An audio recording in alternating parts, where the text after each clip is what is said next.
12 orang terbukti terlibat kasus kekerasan anak di sekolah menengah atas di Serpong, Tangerang Selatan.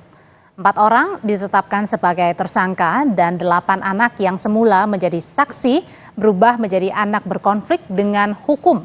Para pelaku dikenakan pasal tindak pidana kekerasan anak di bawah umur dan atau pengeroyokan. Motif para pelaku melakukan perundungan kepada anak korban yang berusia 17 tahun adalah sebagai syarat masuk bergabung ke kelompok.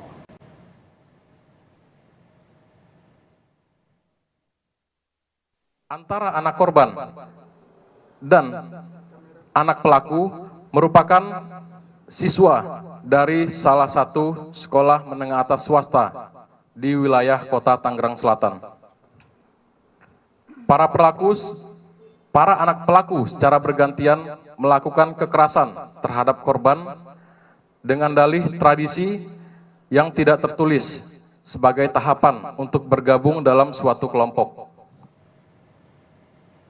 Polisi bilang dari hasil visum anak korban terdapat luka seperti memar di bagian leher dan luka bakar di bagian tangan kiri korban. Sementara hasil pemeriksaan psikologis mendapati korban mengalami ketakutan, tertekan, dan stres akut.